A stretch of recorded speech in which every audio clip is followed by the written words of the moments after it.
അത് എന്തുകൊണ്ടാണ് മുഖ്യമന്ത്രി അങ്ങനെ പറയുന്നത്? മുഖ്യമന്ത്രിക്ക് അത് ചർച്ചയായാലുണ്ടാവുന്ന ഡാമേജിനെ സംബന്ധിച്ച് കൃത്യമായ ധാരണയുള്ളത് കൊണ്ടാണ്. അപ്പം ആ അജണ്ട മാറ്റണമെന്ന് മുഖ്യമന്ത്രി ആഗ്രഹിക്കുക. മറ്റു വിഷയത്തിലൊരു അജണ്ട ഇപ്പോൾ കേരളത്തിലെ ജനങ്ങളുടെ മുമ്പിൽ ഇല്ലാത്ത വിധത്തിൽ കോൺഗ്രസ് പാർട്ടി നടപടിയെടുത്തു കഴിഞ്ഞു. ഒരാളെ, ഒരു ജനപ്രതിനിധിയെ പാർട്ടിയിൽ നിന്ന് മാറ്റി നിർത്തിക്കഴിഞ്ഞു. താൽക്കാലിക സസ്പെൻഷനിൽ അതിന്റെ അപ്പുറത്തേക്ക് പോയി കഴിഞ്ഞു നടപടികൾ.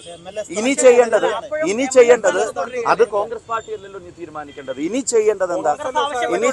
ഇനി ചെയ്യേണ്ട ആ MLA ആക്കിയ കോൺഗ്രസ് നടപടിയെടുത്തില്ലേ? കോൺഗ്രസ് പാർട്ടിയിൽ നിന്ന് പുറത്താക്കി MLA സ്ഥാനത്ത് നിന്ന് ഞാൻ പറഞ്ഞില്ലേ, ഇത് ഞാൻ പറഞ്ഞല്ലോ, നിങ്ങൾക്കും ഇതേ ചോദിക്കാനുള്ളൂ. നിങ്ങൾക്കും ആ ചോദ്യം നിങ്ങളുടെ നാവിൽ നിന്നും ആ ചോദ്യം വരുവുള്ളൂ. എന്നാൽ ഈ പറയുന്ന പത്മകുമാർ ശബരിമല കേസിൽ ഇപ്പൊ ജയിലിലാണ്. അയാൾക്കെതിരെ CPM എന്ത് നടപടിയെടുത്തു എന്ന ചോദ്യത്തിന് ഉത്തരം തേടാൻ നിങ്ങളും ആഗ്രഹിക്കുന്നില്ല. അങ്ങനെ ഒരു ഉത്തരവില്ല, അങ്ങനെ ഒരു ഉത്തരം കിട്ടുന്നില്ല, അങ്ങനെ ഒരു നടപടി ഉണ്ടാവുന്നില്ല. എന്നിട്ട് അത് അജണ്ടയല്ല എന്നുകൂടെ മുഖ്യമന്ത്രി പറഞ്ഞാൽ, ഞാനൊരു കാര്യം പറയാം, ഇവിടെ ദേവസ്വം ബോർഡും സർക്കാർ സംവിധാനങ്ങളൊക്കെ ഉള്ളത് എന്തിനാ? ഉള്ളത് അമ്പലത്തിന്റെയും അയ്യന്റെയും സ്വർണ്ണും സ്വത്തും കാക്കാനാണ്. ആ പദവിയും ആ സംവിധാനങ്ങളും ഇത് കക്കാൻ വേണ്ടി ഉപയോഗിച്ചിട്ട്, അത് നേരത്തെ അറിഞ്ഞിട്ട്, അത് കോടതി ഇടപെടുന്നത് വരെ അത് മറച്ചു വെച്ചിട്ട്, അത് ജനങ്ങൾക്കിടയിൽ പുറത്തു വരാതിരിക്കാനുള്ള എല്ലാ ശ്രമവും നടത്തിയിട്ട്, പിടിക്കപ്പെട്ടവർ ഓരോരുത്തരും അവരുടെ മേലെയുള്ള ആളുകളുടെ പേര് വന്ന് പാർട്ടിയുടെ നിലവിലുള്ള ജില്ലാ സെക്രട്ടേറിയറ്റ് കമ്മിറ്റി അംഗത്തിൽ, പഴയ MLA യിൽ, പഴയ ഏരിയ സെക്രട്ടറിയിൽ, പാർട്ടി ദേവസ്വം ബോർഡ് പ്രസിഡന്റ് ആക്കിയ ഒരാളിൽ എത്തിയിട്ട്, ഈ നാട്ടിലെ തന്നെ ഏറ്റവും പ്രശസ്തമായ ഒരു ആരാധനാലയത്തിലെ ലക്ഷങ്ങൾ വന്നു ചേരുന്ന ഒരിടത്ത് നിന്ന് പോലും ഇത്ര കോടിക്കണക്കിന് രൂപയുടെ അഴിമതി നടത്താൻ ഒരു സർക്കാർ സംവിധാനം കൂട്ടുനിന്നിട്ട് അത് അജണ്ടയല്ല എന്ന് മുഖ്യമന്ത്രി പറഞ്ഞാൽ അത് മുഖ്യമന്ത്രിക്ക് മാത്രമേ അജണ്ട അല്ലാതിരിക്കുകയുള്ളൂ. കേരളത്തിലെ ജനങ്ങളെ സംബന്ധിച്ചിടത്തോളം അത് ഡെഫിനറ്റ്ലി ഒരു അജണ്ട തന്നെയാണ്. അത് ഈ വോട്ടെടുപ്പിൽ പ്രതിഫലിക്കും. മറ്റു വിഷയത്തെ സംബന്ധിച്ച് കൂടുതൽ ഞാൻ പറയേണ്ടത് ആവശ്യത്തിന് എല്ലാ തവണയും അത്തരം ചോദ്യങ്ങൾ ഞാൻ ഒഴിഞ്ഞു മാറിയിട്ടില്ല, പറഞ്ഞിട്ടുണ്ട്. പാലക്കാട്ടെ എല്ലാ വോട്ടർമാർക്കും, കേരളത്തിലെ എല്ലാ വോട്ടർമാർക്കും ഇതുവരെ ചെയ്തവർക്ക് നന്ദി. ഇനി ചെയ്യാനിരിക്കുന്നവർ കൂടി UDF-ന് വോട്ട് നൽകണമേ എന്ന് വിനീതമായി. ജമാഅത്തെ ഇസ്ലാമിയുടെ പിന്തുണയോട് കൂടിയാണ് UDF തെരഞ്ഞെടുപ്പിന് അഭിമുഖീകരിക്കുന്ന പാലക്കാട് നഗരസഭയെ പോലും ഞങ്ങൾ സെപ്പറേറ്റ് മത്സരം നടന്നുകൊണ്ടിരിക്കുക. പാലക്കാട് നഗരത്തിൽ പോലും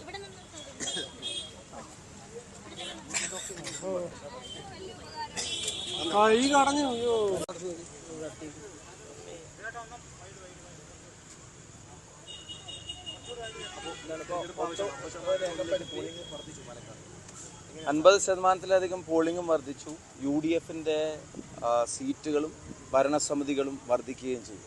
കേരളത്തിലുടനീളം ഈ ലോക്കൽ ബോഡി ഇലക്ഷനിൽ UDF കഴിഞ്ഞ തവണത്തേക്കാളും വലിയ നിലയിൽ മെച്ചപ്പെടുന്ന ഒരു തെരഞ്ഞെടുപ്പായിട്ട് ഇത് മാറും എന്നുള്ളതാണ് ഗ്രൗണ്ടിൽ നിന്ന് കിട്ടുന്ന അല്ലെങ്കിൽ ഫീൽ ചെയ്യുന്ന യാഥാർത്ഥ്യം. എവിടെ ചെന്നാലും പ്രോഗ്രാംസിനായാലും ക്യാമ്പയിനാണെങ്കിലും ഒക്കെ UDF ക്യാമ്പുകൾ വളരെ സജീവമായിരുന്നു.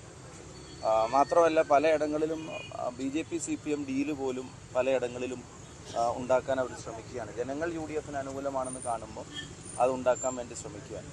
ഇന്നലെ ഇവിടെ കല്ലേക്കാരുണ്ടായ സംഭവത്തെ സംബന്ധിച്ച് പോലും വളരെ ഗുരുതരമായിട്ടുള്ളൊരു ക്രൈമാണ്. കല്ലെറിഞ്ഞ് കണ്ണ് കളഞ്ഞിരിക്കുകയാണ് ഒരു കുട്ടിയുടെ, ഒരു ചെറുപ്പക്കാരൻ്റെ. ഒരു ന്യായീകരണവും ഇല്ലാത്ത, അറ്റ്ലീസ്റ്റ് ഒരു കാൻഡിഡേറ്റിൻ്റെ വീട്ടിൽ ഇവരുടെ അക്രമത്തെ ഭയന്ന് ഒരു സ്ഥാനാർത്ഥിയുടെ വീട്ടിൽ രക്ഷാർത്ഥം ഓടിച്ചെന്ന് ആ വാതിൽ തുറന്ന് അകത്ത് കയറുമെന്ന് പേടിച്ചിട്ട് അതിൻ്റെ മുമ്പ് വലിയ കല്ലെടുത്തെറിഞ്ഞിട്ട് ആ കുട്ടിയുടെ കണ്ണിന് പരിക്ക് പറ്റി കോയമ്പത്തൂർ ഗുരുതരമായിട്ടുള്ള അവസ്ഥയിലാണ്. അതിന് മുമ്പ് ഇവരുടെ വാഹനം CPM പ്രവർത്തകരെ തല്ലി തകർക്കാൻ ശ്രമിച്ചു എന്നുള്ളത് ഇവിടെ വരുമ്പോൾ മനസ്സിലാക്കാൻ ശ്രമിച്ചു. അതിൻ്റെ ഗ്ലാസ്സൊക്കെ തല്ലിപ്പൊളിച്ചു. ഇപ്പം BJP പ്രവർത്തകർ അക്രമം നടത്തി കല്ലെറിഞ്ഞ് കണ്ണ് കളഞ്ഞിരിക്കുകയാണ് ഒരു ചെറുപ്പക്കാരൻ്റെ. അപ്പം ഈ തെരഞ്ഞെടുപ്പ് രംഗത്തെ പരാജയത്തെ ഇവർ മുൻകൂട്ടി കാണുന്നുണ്ട്. എന്താണെങ്കിലും കേരളത്തിൽ UDF-ന് അനുകൂലമായൊരു ജനവിധി ഈ ലോക്കൽ ബോഡി ഇലക്ഷനിൽ ഉണ്ടായിരിക്കും. മണ്ണാടിയിലും UDF സ്ഥാനാർത്ഥിയുടെ വീട്ടിൽ കയറി CPM പ്രവർത്തകർ അതിക്രമം നടത്തിയെന്ന് പറയുന്നത്, സ്ഥാനാർത്ഥിയുടെ ഒരു വയസ്സ് മാത്രം പ്രായമുള്ള ഒരു കുട്ടിക്ക് വരെ പരിക്കേറ്റിരിക്കുകയാണ്, വീട്ടിലുള്ള അമ്മയ്ക്കും. ന്യായീകരിക്കാൻ കഴിയാത്ത അതിക്രമങ്ങൾക്കാണ് ഇവർ നേതൃത്വം നൽകുന്നത്. ജനങ്ങളുടെ മുമ്പിൽ പാടെ എക്സ്പോസ്ഡ് ആയിട്ടുള്ള ഒരു ഗവൺമെൻറ്റും അതിൻ്റെ തലപ്പത്തിരിക്കുന്ന ആളുകളും അവർക്ക് വോട്ടിനെ അധികം ഫെച്ച് ചെയ്യാൻ സാധിക്കില്ല എന്ന് മനസ്സിലാക്കുന്നതിൻ്റെയും ഫ്രസ്ട്രേഷൻ അക്രമത്തിലൂടെ UDFന്റെ സ്ഥാനാർത്ഥികൾക്കും പ്രവർത്തകർക്കും നേരെ തീർക്കുകയാണ്. പോലീസാണെങ്കിൽ ഇത്തരം കേസുകളിൽ ഇപ്പം പേരാമ്പ്ര ഇഷ്യൂ വരെ നിങ്ങൾക്കറിയാം, എന്ത് അതിക്രമം നടത്തിയാലും അതിനെ സംരക്ഷിക്കാൻ പോലീസോ അതിൻ്റെ തലപ്പത്ത് ഈ മുഖ്യമന്ത്രി ഉൾപ്പെടെയുള്ള ആളുകളുണ്ട് എന്നുള്ളതാണ്. അത്തരം ആളുകൾക്കാണ് എല്ലാ പ്രൊട്ടക്ഷനും കൊടുക്കുന്നത്, അവർക്കാണ് എല്ലാ സംരക്ഷണവും കൊടുക്കുന്നത്. ജനങ്ങൾ ഇതിനെതിരെ ശക്തമായിട്ട് പ്രതികരിക്കണം. ജനാധിപത്യ സംവിധാനത്തിൽ മത്സരിക്കാനും വോട്ട് തേടാനും ഒക്കെയുള്ള അവകാശം എല്ലാവർക്കും ഉണ്ടെന്നുള്ള ഈ കാലത്ത് പിന്നെയും പറയേണ്ടി വരും.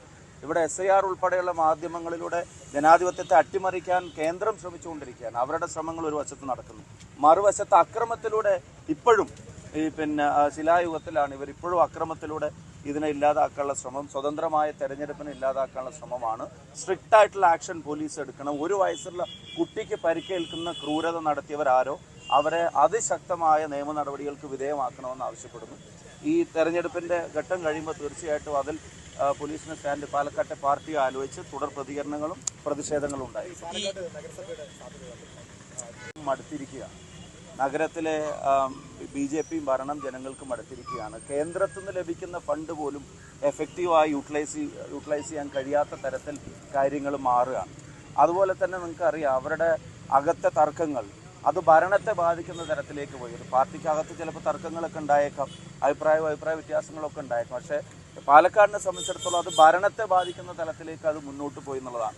ഇടയ്ക്ക് വെച്ച് ചെയർപേഴ്സൻ്റെ കാര്യത്തിലൊക്കെ ഉണ്ടായ അനിശ്ചിതാവസ്ഥയൊക്കെ ആളുകൾക്ക് അറിയാം. അപ്പം ഇവിടെ പാലക്കാടിനെ സംബന്ധിച്ചിടത്തോളം അവർ അധികാരത്തിലേക്ക് വരാൻ പറഞ്ഞിരുന്ന കാരണങ്ങൾ എന്തൊക്കെയോ അതേ കാരണങ്ങളെല്ലാം ഇപ്പോഴും തുടരുകയാണ്. അതേ അവസ്ഥ ഇപ്പോഴും പാലക്കാട് തുടരുകയാണ്. ആ അവസ്ഥക്ക് മാറ്റം വരുത്തണമെന്ന് ആഗ്രഹിക്കുന്ന ജനത തീർച്ചയായിട്ടും പാലക്കാട് UDFന് അനുകൂലമായി വിധി എഴുതുമെന്ന് തന്നെയാണ് പ്രതീക്ഷിക്കുന്നത്.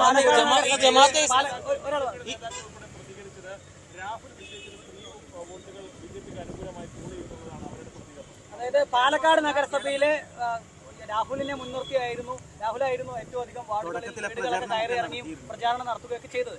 അത് സ്വാഭാവികമായിട്ടും കോൺഗ്രസിന് UDFന് തിരിച്ചടിയാവും എന്നുള്ളതാണ് BJP ക്യാമ്പുകൾ പറയുന്നത്. അല്ല, പാലക്കാടിനെ സംബന്ധിച്ചിടത്തോളം ഞങ്ങൾ കൃത്യമായി ജനങ്ങൾക്കിടയിൽ പറഞ്ഞത് ഈ നഗരഭരണത്തിൻ്റെ പോരായ്മകളാണ്. ജനങ്ങൾക്കിടയിൽ ചർച്ചയാവേണ്ടതും ചർച്ചയായതും ആ പോരായ്മകൾ തന്നെയാണ്.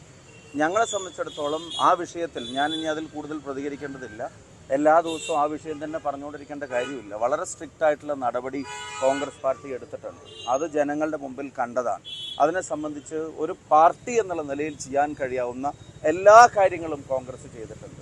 ബാക്കി നിയമപരമായ കാര്യങ്ങളാണ്, അത് അതിൻ്റെ വഴിക്ക് പോട്ടെ. ഞങ്ങൾ ജനങ്ങളോട് പറയാൻ ശ്രമിച്ചത് നഗരഭരണത്തിൻ്റെ വീഴ്ചകളാണ്, സംസ്ഥാന ഭരണം നടത്തുന്ന വീഴ്ചകളാണ്, ശബരിമല ഉൾപ്പെടെയുള്ള വളരെ സീരിയസ് ആയിട്ടുള്ള ഈ ഒരിക്കലും ന്യായീകരിക്കാൻ കഴിയാത്ത CPMൻ്റെ അണികൾക്കോ അതിൻ്റെ പ്രാദേശിക നേതാക്കന്മാർക്കോ പോലും യോജിപ്പില്ലാത്ത തരത്തിൽ ഒരു സർക്കാർ സംവിധാനം ഇങ്ങനെ ഇറങ്ങി നിന്ന് അയ്യൻ്റെ സ്വർണം കവർന്നതുൾപ്പെടെയുള്ള വിഷയങ്ങളാണ് ജനങ്ങൾക്കിടയിൽ ഞങ്ങൾ ചർച്ചയാക്കിയിട്ടുള്ളത്. ഇപ്പോൾ തെരഞ്ഞെടുപ്പിൻ്റെ അജണ്ടകൾ അതൊക്കെയാണ്. അതനുസരിച്ചായിരിക്കും ജനങ്ങൾ വോട്ട് ചെയ്യേണ്ടത്, അതനുസരിച്ചായിരിക്കും ജനങ്ങൾ വോട്ട് ചെയ്യുക, അതനുസരിച്ചായിരിക്കും കേരളത്തിലെ റിസൾട്ട് വരിക എന്നുള്ളതാണ് ഞങ്ങളുടെ അക്കാര്യത്തിലുള്ള ഒരു കണക്കുകൂട്ടൽ. രാഹുലിനെ പിന്തുണക്കുന്ന ഒരു നിലപാടാണ് ഇപ്പോൾ KPCC പ്രസിഡന്റ് സണ്ണി ജോസഫ് അടക്കം സ്വീകരിച്ചത്. ഇന്ന് അടക്കം പറഞ്ഞത് ന്യായീകരിച്ചുകൊണ്ടുള്ള ഒരു നിലപാടാണ്. ഞാൻ പറഞ്ഞല്ലോ, എൻ്റെ എല്ലാ മാധ്യമ സമ്മേളനങ്ങളും അല്ലെങ്കിൽ പത്രക്കാരെ കാണുമ്പോഴും ഞാൻ ആ വിഷയത്തിൽ തന്നെ പറഞ്ഞുകൊണ്ടിരിക്കണം എന്നില്ല. മറ്റ് പ്രധാനപ്പെട്ട ഇഷ്യൂസ് ഉണ്ട്. ആ വിഷയത്തിൽ KPC പ്രസിഡന്റ് ഇതേ പറഞ്ഞ KPC പ്രസിഡന്റ് തന്നെയാണ് തനിക്ക് ലഭിച്ച പരാതി പോലീസിന് കൈമാറിയതും ആ പരാതിയുടെ മേലെ നടപടിയെടുത്തോളാൻ DGPയോട് ആവശ്യപ്പെട്ടതും. അതേ KPC പ്രസിഡന്റ് തന്നെയാണ് ഈ പറയുന്ന വ്യക്തിയെ നമ്മുടെ പാർട്ടിയിൽ നിന്ന് എക്സ്പെൽ ചെയ്യുന്ന തരത്തിലേക്കുള്ള സ്ട്രിക്റ്റ് ആയിട്ടുള്ള ആക്ഷനിലേക്കും പോയത്. ഇപ്പോൾ പാർട്ടി എന്നുള്ള നിലയ്ക്ക് ചെയ്യാൻ കഴിയാവുന്ന കാര്യങ്ങൾ കോൺഗ്രസ് പാർട്ടി ചെയ്തിട്ടുണ്ട്. അത് മറ്റൊരു പാർട്ടിയും ചെയ്യുന്നില്ല. മുഖ്യമന്ത്രിയെ സംബന്ധിച്ചിടത്തോളമൊക്കെ അജണ്ട ഇതാവണം എന്നുള്ളത് അദ്ദേഹത്തിൻ്റെ ആഗ്രഹമാണ്. കാരണം മറ്റ് അജണ്ടകൾ ചർച്ചയ്ക്ക് വന്നാൽ അത് തെരഞ്ഞെടുപ്പിൽ അവരുടെ വീഴ്ചകളെ, പ്രത്യേകിച്ച് സംസ്ഥാന സർക്കാരിൻ്റെ വീഴ്ചകളെ, പ്രാദേശികമായിട്ട് അവർക്ക് കിട്ടേണ്ട വോട്ടുകളെ ഇല്ലാതാക്കുമെന്ന ഭയ മുഖ്യമന്ത്രി എന്നിട്ട് കോൺഗ്രസിനെ അകാരണമായി ആക്ഷേപിക്കുകയാണ്. അദ്ദേഹത്തിൻ്റെ ഇടത്തും വലത്തും മുന്നിലും പിന്നിലും നോക്കണം എന്ന് വെച്ചാൽ മന്ത്രിസഭയിലും MLA-മാരുടെ പട്ടികയിലും ഓഫീസിലും നോക്കണം. എന്നിട്ട് വേണം മുഖ്യമന്ത്രി കോൺഗ്രസിന് ഇത്തരം കാര്യങ്ങളിൽ ഉപദേശിക്കാൻ. പക്ഷെ ഞങ്ങൾ അതീവ ഗൗരവതരമായ മറ്റു ചോദ്യങ്ങൾ ഉന്നയിക്കുന്നു. പത്മകുമാറിനെ പോലൊരാൾ ശബരിമല കൊള്ളയിൽ അകത്തായിട്ട് എന്താണ് കേരളത്തിൻ്റെ മുഖ്യമന്ത്രിയുടെ പ്രതികരണം? എന്താണ് കേരളം ഭരിക്കുന്ന പാർട്ടിയുടെ അക്കാര്യത്തിലുള്ള നടപടി? ഒരു നടപടി അവർ കാണിക്കട്ടെ. എന്ത് നടപടിയാണ് പത്മകുമാറിനെതിരെ പാർട്ടി സ്വീകരിച്ചത്? ഇതിപ്പോൾ കോടതി മേൽനോട്ടത്തിലുള്ള SIT ഇടപെടൽ ഉണ്ടായിട്ടില്ലെങ്കിൽ ഇത്തരം കാര്യങ്ങൾ മുന്നോട്ട് വരും. ഇനി അതും വേണ്ട, കോടതി ഇടപെടലില്ലായിരുന്നെങ്കിൽ ഈ ഈ പറയുന്ന തട്ടിപ്പ് തന്നെ പുറത്തു വരുമായിരുന്നു. ഇപ്പൊ മുഖ്യമന്ത്രിയുടെ പാർട്ടിക്ക് അകത്ത് തന്നെ വേറെ ഒരു പരാതി കിട്ടി. നിമിഷ നേരം കൊണ്ട് കൈമാറലില്ല, നടപടികളില്ല, അറസ്റ്റ് വാറണ്ട് പുറപ്പെടുവിക്കലില്ല, സെർച്ച് വാറണ്ട് ഇല്ല. അപ്പൊ അതിനൊക്കെ എന്ത് ന്യായീകരണമുള്ളത്? ഞാൻ പറയുന്നു, ഈ തെരഞ്ഞെടുപ്പിൽ ഒരു സാധാരണ CPM പ്രവർത്തകൻ പോലും പ്രയാസപ്പെടുന്നത് അവരുടെ ഗവൺമെന്റിന്റെ ചെയ്തികളുടെ പേരിലാണ്. ഇപ്പൊ ജനങ്ങളെ ബാധിക്കുന്ന, ജനങ്ങളുടെ ചോദ്യങ്ങൾക്ക് ഉത്തരം കിട്ടാത്ത ഒരുപാട് ഇഷ്യൂസ് നിലനിൽക്കുകയാണ്. മുഖ്യമന്ത്രി പ്രതിപക്ഷ നേതാവിനോടും ശ്രീ KC വേണുഗോപാലിനോടൊക്കെ ചോദിച്ച ചോദ്യങ്ങൾക്ക് അവർ രണ്ടുപേരും മറുപടി പറഞ്ഞു. അവർ പറഞ്ഞു സംവാദമാവാം, സമയവും സ്ഥലവും മുഖ്യമന്ത്രി തീരുമാനിച്ചു. ഓരോ വിഷയത്തിലുമുള്ള ഞങ്ങളുടെ സ്റ്റാൻഡിനെ സംബന്ധിച്ച് മുഖ്യമന്ത്രിയുമായി, അല്ലെങ്കിൽ അവർ പറയുന്ന മുഖ്യമന്ത്രി തന്നെ നേരിട്ട് പറഞ്ഞ സ്ഥിതിക്ക് മുഖ്യമന്ത്രിയുമായി സംവാദമാവാം. അപ്പം മുഖ്യമന്ത്രി വീണ്ടും ഫേസ്ബുക്ക് പോസ്റ്റിലേക്കാണ് പോകുന്നത്. അപ്പം ഞങ്ങളെ സംബന്ധിച്ചിടത്തോളം ജനങ്ങളെ ബാധിക്കുന്ന വിഷയങ്ങൾ ഞങ്ങൾ ഈ തെരഞ്ഞെടുപ്പിൽ കൃത്യമായി ക്യാമ്പയിൻ ചെയ്തിട്ടുണ്ട്. അവരുടെ അജണ്ടകൾ കൃത്യമായി ക്യാമ്പയിൻ ചെയ്തിട്ടുണ്ട്. അഴിമതിയും സ്വജനപക്ഷപാതവും അധികാരത്തിൻ്റെ ധിക്കാരവും കൃത്യമായി ജനങ്ങളുടെ മുമ്പിൽ ചോദ്യം ചെയ്തിട്ടുണ്ട്. അതിനനുകൂലമായ ഒരു ജനവിധി ഉണ്ടാകുമെന്ന് തന്നെയാണ് ഞങ്ങളുടെ ഉറച്ച പ്രതീക്ഷ.